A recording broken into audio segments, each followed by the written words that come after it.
Good evening, everybody. I welcome back to my YouTube channel, Learn English with Rajan.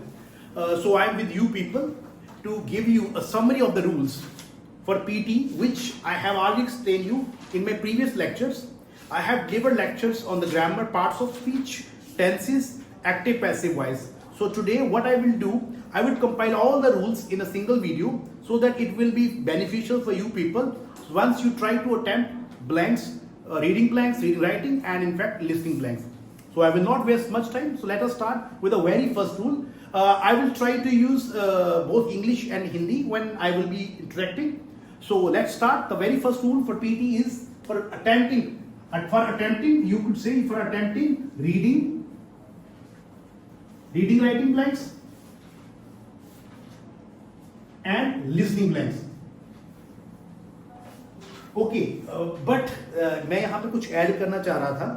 बेटे जो rules जो English है ना, उसमें एक चीज ध्यान रखिए कि इंग्लिश में वेरिएशन बहुत ज्यादा होती है. मैं आपको रूल्स बताऊंगा, 90% वो रूल होल्ड करेंगे, फाइन, वो आपके लिए काम करेंगे. लेकिन फिर भी बेटे, क्योंकि इसमें वेरिएशन इतनी ज्यादा होती है, अब एग्जामिनर कैसे पेपर सेट करेगा दैट इज बियॉन्ड माई, मैं भी नहीं बता सकता.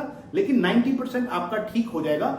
10% आपको थोड़ा सा अपने आप को पुश करना पड़ेगा, उसको पढ़ना पड़ेगा, क्योंकि कंटेक्स्ट के बाद ही आप उसको एक सही तरीके से मार्क कर पाओगे. Am I right?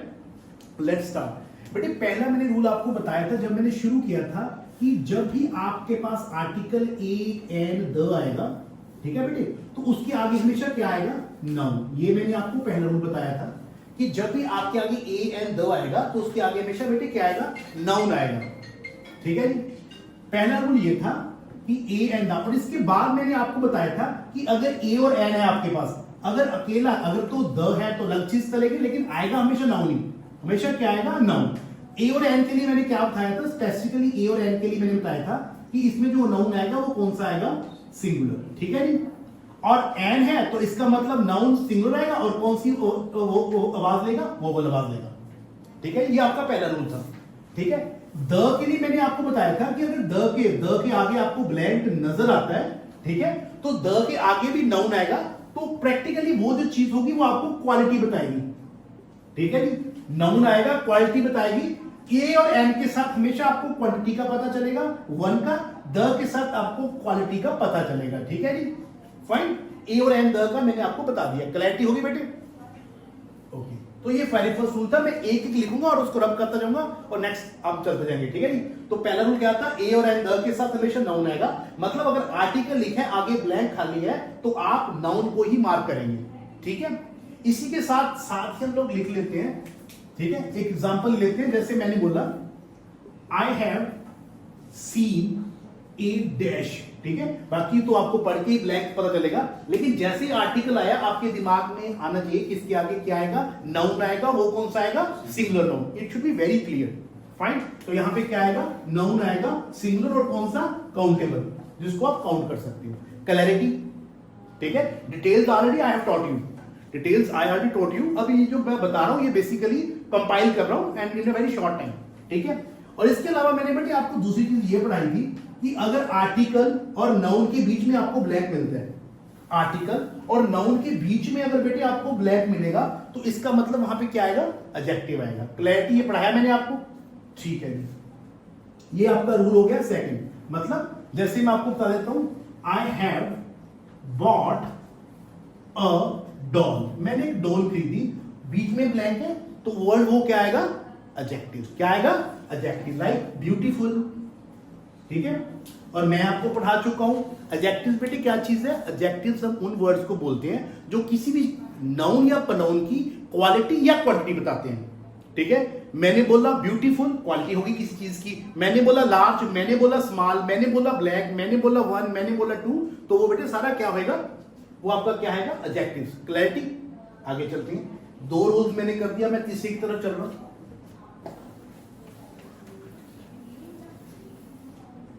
ठीक है बेटे. तीसरा रूल देखते हैं हम लोग. मैंने ये बताया था कि जो मॉडल वर्ब्स होंगे, ठीक है, जो मॉडल वर्ब्स थे वो कौन कौन से थे? टोटल 13 थे. ज्यादा डिटेल में मैं नहीं जाऊंगा. जैसे कैन, कुड, शुड, वुड, यही मैंने आपको पढ़ाया था. कैन, कुड, शुड, यही पढ़ाया था बेटे आपको मैंने. ठीक है. इनके साथ जब भी आपको कैन नजर आया, कुड नजर आया, आगे ब्लैंक खाली है, तो वर्ब की हमेशा कौन सी फॉर्म आएगी बेटे? V1 form. थर्ड रूल था वो मॉडल वर्ब्स का था। मैंने आपको बता चुका हूँ कि जो मॉडल वर्ब्स हैं टोटल इंग्लिश में 13 हैं, जिसमें कि can, could, should, may, might मैं आपको डिटेल में पढ़ा चुका हूँ, ठीक है जी। इसके बाद जब भी आपको ब्लैंक नजर आएगा आप वर्ब की V1 फॉर्म मार्क करोगे। V1 फॉर्म बेटे कौन सी होती है? वर्ब की प्लूरल फॉर्म जो आपको डिक्शनरी में देखने को मिलती है, ठीक है जी। उसको क्या बोलते हैं? V1 फॉर्म, जैसे प्ले, सिंग, डांस, ये चीज का आपने ध्यान रखना है, ठीक है जी। ये मॉडल वर्ब का मैंने आपको रूल बता दिया है। क्लैरिटी, आगे चलते हैं, ठीक है। उसके बाद मैंने आपको ये बताया था कि अगर आपको कभी भी डू, डिड नॉट या डू नॉट, डज नॉट कोई भी नजर आ जाए और उसके आगे ब्लैंक है तो वो भी कौन सी फॉर्म में आएगा? V1 फॉर्म में। For instance I did not, मैं क्या बोलूंगा? आई डिड नॉट लाइक, ये लाइक क्या है? वर्ब की V1 फॉर्म में। क्लैरिटी, तो ये आप फोर्थ लिख लीजिए, डू नॉट, डिड नॉट या डज नॉट जो भी आपको आएगा उसके बाद जो वर्ब आएगा वो कौन सी फॉर्म में होगा बेटे? V1 फॉर्म में। ये चीज का आपने ध्यान रखना है। आगे चलते हैं, ठीक है। उसके बाद इसको रब कर लेते हैं, तो ऊपर लिख लेते हैं, ठीक है। इसके अलावा मैंने आपको भी फिफ्थ रूल में यह बताया था कि जब भी कभी प्रेपोजिशन आएंगी, जब भी आपकी प्रेपोजिशंस आएंगी टू को छोड़ के फॉर आ गई, फ्रॉम आ गई, विद आ गया, विदाउट आ गया, आफ्टर आ गया, ठीक है बेटे, ये सारे आ गए। और उसके बाद अगर आपको कोई वर्ब मार्क करना है, वैसे मैं आपको पढ़ा चुका हूं कि जो प्रेपोजिशंस होती हैं उसके साथ हमेशा ऑब्जेक्ट लेता ही लेता है और वो आता ही आता है। जैसे मैं बोलता हूं I am fond of mangoes या I am playing with my friends, तो जो विद के साथ माई फ्रेंड्स है ये बेसिकली उसका ऑब्जेक्ट है। अगर तो आपको उसके साथ नाउन या प्रोनाउन है तो ठीक है, अदरवाइज नहीं तो आप क्या करोगे? वर्ब की V4 फॉर्म मार्क करोगे। V4 फॉर्म कौन सी थी बेटे? ING फॉर्म, जैसे सिंगिंग, ठीक है। सेंटेंस बनाते हैं आई एम फॉन्ड ऑफ सिंगिंग, तो यहां पे ना तो सिंग आएगा, ना सैंग आएगा, ना संग आएगा। क्लैरिटी बेटे, तो क्या आएगा? आई एम फॉन्ड ऑफ सिंगिंग, ठीक है जी। आगे चलते हैं, ठीक है, आगे चलते हैं। उसके बाद अगला पॉइंट था टू का। अगर टू की प्रेपोजिशन आपके सामने कभी आती है तो 99.9% जो उसके बाद आपको वर्ब मार्क करना है वो आप कौन सा मार्क करोगे? V1 फॉर्म में। I like to play cricket, I want to dance, तो आप क्या बोलोगे? एग्जांपल देख लीजिए, आई वांट टू डांस, ठीक है बेटे। तो डांस कौन सी फॉर्म आई? वर्ब की V1 फॉर्म। क्लैरिटी हो रही है ये, ठीक है। तो ये 6 मैंने आपको लिखा दिया। अब हम आगे चल रहे हैं, 7th की तरफ चल रहे हैं,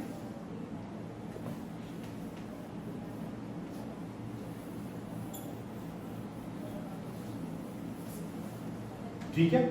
अब 7th रूल की तरफ चलिए। 7th रूल मैंने आपको यह बताया था कि जैसे इज आर एम है, is are am was verb, ठीक है। पहले मैं इनको लूंगा उसके बाद आगे चलूंगा, ठीक है बेटे। इज आर एम वाज के साथ 3 केस पॉसिबल है। इज आर एम वाज के साथ 3 केस पॉसिबल है।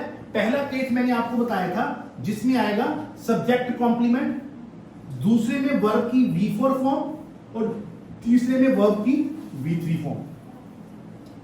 सब्जेक्ट कॉम्प्लीमेंट मैंने आपको बताया था कि जब हेल्पिंग वर्ब अकेला होगा, जैसे आई एम इसमें हेल्पिंग वर्ब मेन वर्ब की तरह काम कर रहा है, तो इसके बाद वर्ड आएगा उसको बोलेंगे आई एम अ बॉय। तो ये जो बॉय है ये क्या होगा? आपका सब्जेक्ट कॉम्प्लीमेंट। और सब्जेक्ट कॉम्प्लीमेंट क्या क्या हो सकता है? या तो वो नाउन होगा या तो वो एडजेक्टिव होगा। जैसे आप समझिए, एक तो हो गया आई एम अ बॉय, ये क्या हो गया बेटे? Noun as a subject complement. लेकिन अगर मैंने लिखा आई एम स्मार्ट, तो ये जो बेटे स्मार्ट था ये क्या हो गया? आपका adjective. I hope I am making the sense. Clarity होगी? तो ये पहला केस मैंने क्लियर कर दिया। I am a boy noun subject complement की तरह काम कर सकता है, आई एम स्मार्ट एडजेक्टिव की तरह काम करेगा, रहेगा वो subject complement. Am I clear? आगे चलते हैं। उसके बाद मैंने आपको बताया था V4 फॉर्म। V4 फॉर्म हम यूज करते हैं जब हम बेटे कौन सी वॉइस यूज करते हैं? Active voice. क्या करते हैं? Active voice. फॉर एग्जांपल मैंने बोला था आई एम प्लेइंग क्रिकेट, तो ये कौन सी फॉर्म लगी बेटे? आपकी एक्टिव फॉर्म। तो क्या आएगा? V4 इनके साथ क्या आएगा? ING। इस आर एम वाज के साथ क्या आएगा? प्लेइंग। क्लैरिटी? उसके बाद आगे चलते हैं V3 फॉर्म की तरफ। V3 फॉर्म क्या होती है? वर्ब की V3 फॉर्म, जिसमें कि हम थर्ड फॉर्म बोलते हैं पास्ट पार्टिसिपल फॉर्म। इसको बोलते हैं प्रेजेंट पार्टिसिपल। मैंने आपको सारी चीजें बेटे डिटेल में पढ़ाई है, अब सिर्फ मैं उसको क्रक्स उसका दे रहा हूं आपको, ताकि आप एग्जाम से पहले उसको रिवाइज करो और पेपर में जाके अपीयर हो जाओ। ठीक है, उसके बाद ये बेटे आगे आपकी पैसिव वॉइस में हम यूज करेंगे, जैसे स्नेक वॉज किल्ड। ठीक है जी, अब यहां पे वाज लगा हुआ है, ठीक है, हेल्पिंग वर्ब, और उसके साथ जो वर्ब की कौन सी फॉर्म आ रही है बेटे, V3 फॉर्म आ रही है। मैं आपको पढ़ा चुका हूं कि जब भी आपके हेल्पिंग वर्ब होंगे या तो V4 फॉर्म आएगी या V3 फॉर्म आएगी, ना V2 आए, ना V1 आए, ना V5 आए। उसके अलावा कौन सा केस पॉसिबल है, सब्जेक्ट कॉम्प्लीमेंट। वो कब पॉसिबल होगा, जब हेल्पिंग वर्ब अकेला मेन वर्ब की तरह काम करेगा। मेरी बात समझ आ रही है? Am I making the sense? Very good. ठीक है जी, आगे चलते हैं।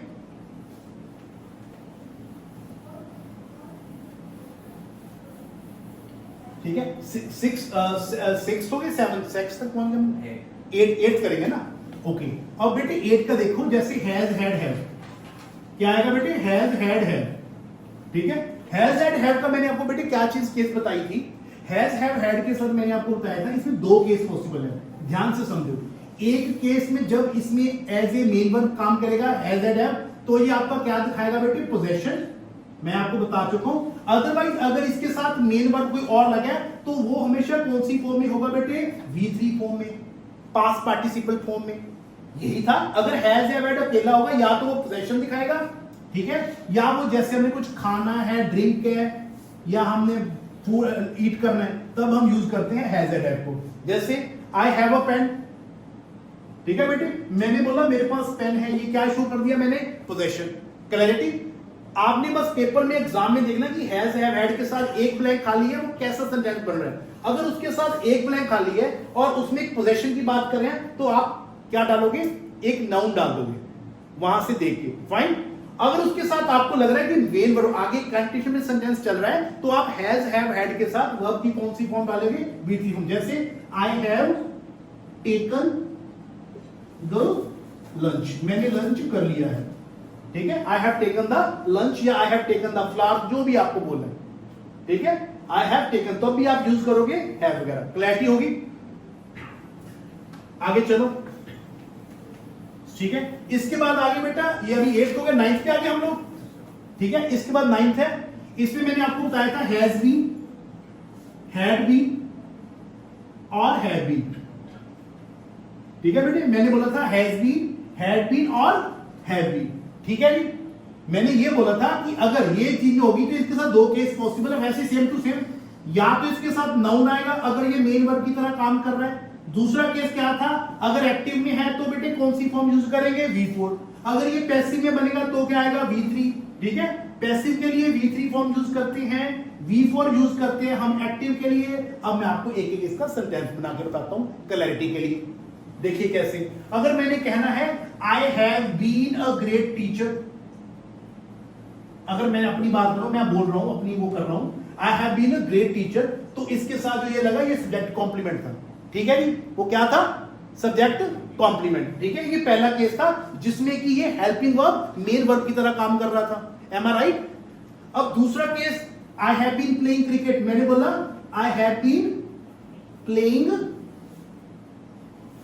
आई हैव बीन प्लेइंग क्रिकेट, मैंने क्या बोला, I have been playing cricket. अब ये देखो हैव बीन के साथ जो मेन वर्ब है आईएनजी फॉर्म में है, V4 फॉर्म में है, क्योंकि हम किसकी बात कर रहे हैं, एक्टिव फॉर्म में, यही मैं ही खेल रहा हूं, ठीक है, तो क्या आ जाएगा, V4 फॉर्म। ये same to is are am वाला केस है। उसके बाद आप V3 की बात करिए, देखो अब इसको मैं कन्वर्ट करता हूं पैसिव में, cricket has been played by me, ठीक है जी, क्लैरिटी होगी। अब यहां पे हैज बीन के साथ आपकी थर्ड फॉर्म आ गई, ये कौन सी है, V3 फॉर्म, इसी को क्या बोलते हैं, पैसिव फॉर्म, ठीक है जी। इसका मतलब जब आपको ब्लैंक आएगा हैज हैड बीन के बाद, तो बस आपने ये देखना है कि उस सेंटेंस की डिमांड क्या है। अगर उस सेंटेंस की जो बेटे डिमांड है वो सिंपल एक नाउन है, ठीक है, तो आप नाउन फिल कर देंगे। अदरवाइज V4 है, अगर एक्टिव में है तो, ठीक है। I have been preparing the assignments, active form में, assignments have been prepared by me, वो क्या आ जाएगा, पैसिव में। मेरी बात समझ रहे हो, ऐसे हम लोग कंपाइल करेंगे। क्लैरिटी? आगे देखो, 9 हो गया, आगे चलिए। और 10th की तरफ मैंने आपको एक चीज और बोली थी कि कुछ जैसे कनेक्टेड होते हैं, जैसे व्हाइल, ठीक है, वेयर एज, हाउएवर, बट, ये सारे जो कंट्रास्ट को शो करते हैं, on the contrary, on contrast, in contrast, ये सारे वर्ड जब भी ये आपके दो सेंटेंसेस को आपस में जोड़ेंगे। तो मान लो इस सेंटेंस में अगर आपका यहां पे आपको वाइल लिखा मिला गया, ये पूरा सेंटेंस है और ये इस सेंटेंस का जो ये आगे सेंटेंस जो भी लिखा था, यहां ब्लैंक खाली था, आगे वाला पूरा लिखा हुआ था और वाइल इसमें था। तो आपने पहले इसको पढ़ना है। अगर इसमें आपको लग रहा है पॉजिटिव बात कर रहा है, वाइल ही वाज समथिंग, अगर कोई नेगेटिव बात कर रहा है तो जो इस तरफ का ब्लैंक होगा वो आप पॉजिटिव फिल करोगे। क्लैरिटी, उसको क्या फिल करोगे बेटे आप? पॉजिटिव फिल करना है। अगर इधर नेगेटिव है तो इधर पॉजिटिव, अगर इधर पॉजिटिव है तो इधर नेगेटिव। ये आपको वहां से हिंट मिल जाएगा और आपका इमीडिएटली आप उसको अटेंड कर पाओगे। ठीक है जी, ये आपका हो गया 10th। इसके अलावा अब 11th में आप देख लीजिए, मैं फिर रिपीट करता हूं, जो आपके ऑब्जेक्ट्स हैं जैसे प्रेपोजिशंस है, मैं प्रेपोजिशन का फिर आपको एक मेरा रूल रह गया था, उसको नोट कर लीजिए। प्रेपोजिशन में भी अगर देखिए इन के बाद ब्लैंक खाली है, पीछे नाउन दिया गया है, तो यहां पे बेटे क्या आएगा आपका? फिर क्या आएगा यहां पे? एडजेक्टिव। क्या आएगा बेटे? क्या आएगा? एडजेक्टिव्स। क्या आएगा? एडजेक्टिव। ये चीज का ध्यान रखना है, ठीक है? क्या आएगा? एडजेक्टिव। अब देखिए, और एक इसके अलावा मैंने आपको यह भी बता दिया था कि कई बार एडजेक्टिव स्टेबल नहीं होते हैं, उसमें हमें जान डालनी होती है। वो मैं आपको प्रेजेंट और पास्ट में बता चुका हूं, ठीक है? जैसे मैंने आपको एग्जांपल बताई थी, आई हैड, एग्जांपल बताई थी, I bought a beautiful doll. ठीक है, मैंने एक ब्यूटीफुल डॉल खरीदी है, ठीक है? वैसे मैं एग्जांपल दे रहा हूं आपको, ठीक है? चलो यहां पे मैंने केस था इनका, लेकिन आर्टिकल से चीज बिल्कुल सेम है। इसमें भी एडजेक्टिव आता है, यहां पे इसमें एडजेक्टिव है। पर्पस ये था कि आपको ये शो करना है कि कई बार जो आपका एडजेक्टिव है वो आईएनजी और ईडी फॉर्म में आ सकता है। मैं आपको डिटेल में से करा चुका हूं, ठीक है? I bought a beautiful doll. अगर मैं आप ये लिखना है कि मैंने अपने बच्चे के लिए डॉल खरीदी, वो क्या करती है? सिंग करती है, तो क्या आएगा? I bought a singing doll. तो क्या आएगा? तो इसका मतलब क्या था कि कई बार जो एडजेक्टिव है वो आईएनजी फॉर्म भी ले लेता है। एक एग्जांपल और देखिए, ये जब आईएनजी फॉर्म लेगा तो बेटे ये क्या होगा बेटे? आपका प्रेजेंट पार्टिसिपल। मैं आपको पढ़ा चुका हूं। और अगर मैंने बोला इंडिया इज अ, एक और एग्जांपल ले लीजिए, India is a developing country, ठीक है बेटे? India is a developing country. तो ये डेवलपिंग में ये फिर क्या आ गया? प्रेजेंट पार्टिसिपल आईएनजी फॉर्म में, फिर ये एडजेक्टिव की तरह काम कर रहा है, ठीक है जी? तो ये नहीं लिखना कि मेरे को वहां एडजेक्टिव लिखा तो मैंने मार्क नहीं करना है, आप आईएनजी फॉर्म की तरफ देखेंगे, ठीक है? आप आईएनजी फॉर्म को ढूंढिए। उसके अलावा नहीं है, जैसे अमेरिका इज अ कंट्री, तो यहां पे क्या आ जाएगा बेटे? Developed country. वो हो चुकी है, जो हो चुकी है वो ईडी आ गया, जो हो रही है वो आईएनजी आ गया। आईएनजी का मतलब यही होता है ना कि वो हो रही है, वो हो चुकी है, ठीक है ना? यूज क्या हो रहा है? As a adjective. तो कई तरह आपको कई बार ऐसे भी यूज करना पड़ सकता है, ठीक है? तो मैंने 11 कर दिया, इसमें और देख लेते हैं।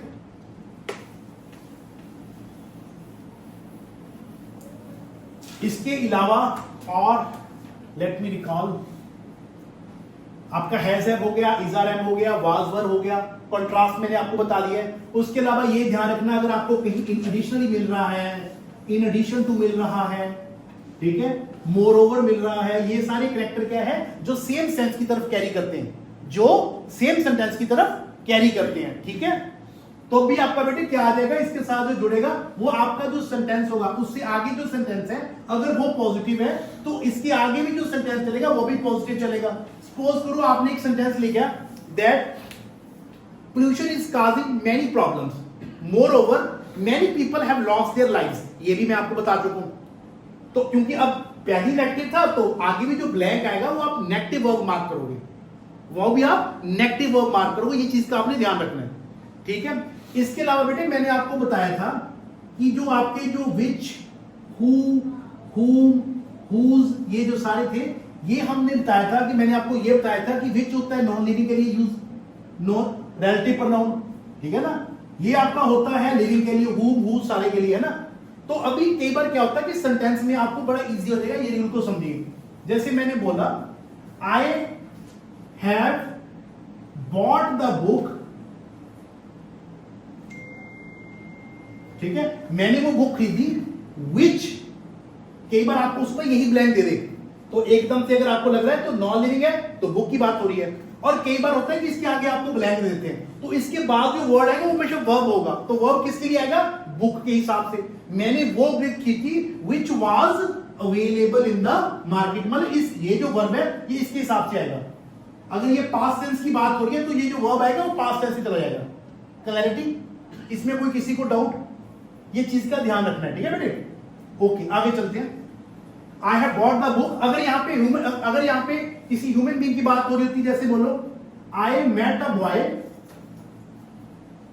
मेरे को वो दोस्त मिला, I met a boy who आ गया। अगर आपका ऑप्शन है हु विच, तो आप क्या मार्क कर दोगे? Who was a great player, मेरे को वो लड़का मिला जो कि क्या था, एक बहुत अच्छा प्लेयर था। क्लैरिटी होगी जी? तो हम इसको, अब ये 13 मैंने आपको करवा दी है। और इसके अलावा लेट मी याद करने दीजिए और क्या लिख सकते हैं इसके अंदर। 13 हो गए, 14वां 14 क्या करें हम लोग? वर्ब का मैंने आपको बता दिया, आईएनजी फॉर्म का, इज आर एम का हो गया, वाज वर्ब का हो गया। इसके अलावा हम क्या कर सकते हैं? कई बार बेटे क्या होता है, देखिए थोड़ा सेंस ही बनानी है। जैसे आपको पता है कोई बिकॉज आ गया, सिंस आ गया, एज आ गया, तो ये आपको रीजनिंग बताएंगे। तो ये आपको क्या बताएंगे? रीजनिंग बतानी है। ये चीज का ध्यान रखना है। क्या बताएंगे? ये आपको रीजनिंग बतानी है। तो इसके बाद जो भी सेंटेंस बनेगा वो आपको क्या होगा? देखो बेटे, देखो मैंने बोला ये जो बिकॉज सिंस होते हैं ये बेटे यूज होते हैं एज ए एडवर्ब। कैसे होता है आपको बताता हूं, जोड़ने के लिए कैसे। I did not go to the school, ठीक है, ब्लैंक खाली था। आगे उसने पूछा, नीचे आपको दे दिया बिकॉज, इंस्टेड दे दिया उसने, आपको इंस्पाइट दे दिया, आपको याद है ना, इंस्पाइट दे दिया, डिस्पाइट दे दिया, इंस्पाइट ऑफ दे दिया। तो आपको ये पढ़ना पड़ेगा कि अगर ये वाला अगला जो सेंटेंस है इसका रीजन है तो आप बिकॉज मार्क कर दोगे, ठीक है। क्लैरिटी, तो आप क्या मार्क कर दोगे? बिकॉज, एज, सिंस, ये सारा रीजनिंग के लिए आ जाता है, ठीक है जी, ये रीजनिंग के लिए। और ब्लैंक्स में एक चीज का ध्यान रखना, 15 में बता देता हूं, कई बार डॉट के बाद सीधा ही सेंटेंस होता है, सीधा ही वर्ड खाली होता है, तो वहां पे जो कैपिटल लेटर है वो आप उसको प्रेफर करेंगे, ठीक है। यहां पे डॉट के बाद अगर सीधा लेटर आ रहा है तो आप नीचे देखिए कि कैपिटल लेटर वाला कौन सा है। मैं नीचे वाले ब्लैंक्स की बात कर रहा हूं, रीडिंग वाले ब्लैंक्स की। तो जो सबसे नीचे वाला होगा जिसमें कैपिटल होगा उसको आप इसे मार्क कर देंगे, तो यहां से आपको एक हिंट मिल जाएगा, ठीक है।